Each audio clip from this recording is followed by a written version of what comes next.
Assalamualaikum warahmatullahi wabarakatuh. Nama saya Safira Aura Priyandini dari kelas 11 PS4. Saya akan menjelaskan tentang penerapan PSBB demi memutus mata rantai penyebaran COVID-19 demi terwujudnya persatuan dan kesatuan bangsa Indonesia. PSBB atau pembatasan sosial berskala besar adalah istilah kekarantinaan kesehatan di Indonesia yang didefinisikan sebagai pembatasan kegiatan penduduk suatu wilayah yang diduga terinfeksi atau terkontaminasi untuk memutus penyebaran virus tersebut. PSBB merupakan salah satu jenis kekarantinaan kesehatan di wilayah selain kekarantinaan di rumah, kekarantinaan di rumah sakit, dan kekarantinaan di wilayah. Tujuan PSBB yaitu mencegah meluasnya penyebaran penyakit kedaruratan kesehatan masyarakat atau KKM yang sedang terjadi antar orang di suatu wilayah tertentu. Pembatasan kegiatan yang dilakukan paling sedikit meliputi peliburan sekolah dan tempat kerja, pembatasan kegiatan keagamaan, dan membatasi kegiatan di tempat atau fasilitas umum. Dasar hukum pengaturan PSBB diatur dalam Undang-Undang Nomor 6 Tahun 2018 tentang Kekarantinaan Kesehatan.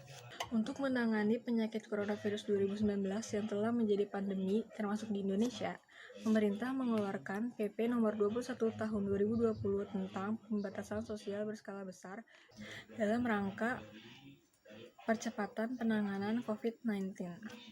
Selain itu, pemerintah juga menerbitkan Peraturan Menteri Kesehatan atau Permenkes Nomor 9 Tahun 2020 sebagai pedoman pelaksanaan PSBB.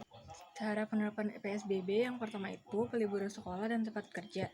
Sekolah jadi diadakan di rumah dengan menggunakan media yang paling mencakup, misalnya seperti HP yang digunakan sebagai media untuk sebagai alat pembelajar melalui aplikasi seperti Spintar atau e-learning yang bisa dengan mudah diakses murid-murid, begitu juga guru. Yang kedua, pembatasan kegiatan keagamaan. Pembatasan kegiatan keagamaan yang dilaksanakan dalam bentuk kegiatan yang berada di rumah yang dihadiri oleh keluarga terbatas dan dengan menjaga jarak setiap orang yang berpedoman pada peraturan undang-undang.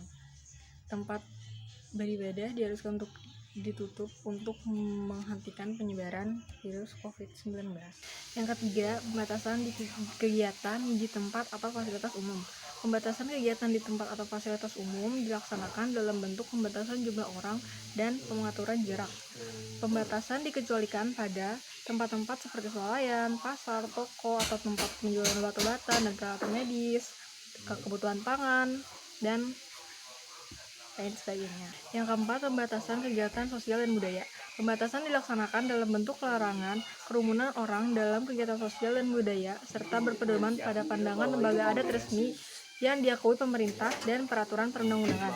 Hal ini juga termasuk semua perkumpulan atau pertemuan politik, olahraga, hiburan, akademik, dan budaya. Yang kelima, pembatasan moda transportasi. Pembatasan dikecualikan pada sarana transportasi penumpang, baik umum atau pribadi, dengan memperhatikan jumlah penumpang dan menjaga jarak antar penumpang, serta sarana transportasi barang dengan memperhatikan pemenuhan kebutuhan dasar penduduk. Yang keenam, pembatasan kegiatan lainnya khusus terkait aspek ketahanan dan keamanan. Pembatasan dikecualikan pada kegiatan aspek pertahanan dan keamanan dalam rangka menegakkan kedaulatan negara, mempertahankan keutuhan wilayah, dan melindungi segenap bangsa dan seluruh tumpah darah Indonesia dari ancaman dan gangguan, serta mewujudkan keamanan dan ketertiban masyarakat, dengan tetap memperhatikan pembatasan kerumunan orang, serta berpedoman kepada protokol dan peraturan perundang-undangan. Ada pula ancaman hukuman bagi para pelanggar PSBB dapat dikenakan hukuman berupa pidana penjara maksimal 1 tahun dan denda 100 juta. Hal ini sesuai dengan ketentuan dalam pasal 93 UU Nomor 6 Tahun 2018. Walaupun demikian, beberapa pihak menganggap hukuman ini berlebihan. Presiden Joko Widodo juga telah resmi melarang masyarakat untuk melakukan mudik. Dengan adanya larangan ini, warga di daerah yang menerapkan pembatasan sosial berskala besar atau PSBB dilarang untuk keluar masuk. Dirjen Perhubungan Darat Kementerian Perhubungan Budi Setiadi mengatakan seluruh akses keluar dan masuk di wilayah PSBB bakal dijaga ketat. Pihaknya akan membuat posko checkpoint untuk mengawasi ketat semua kendaraan.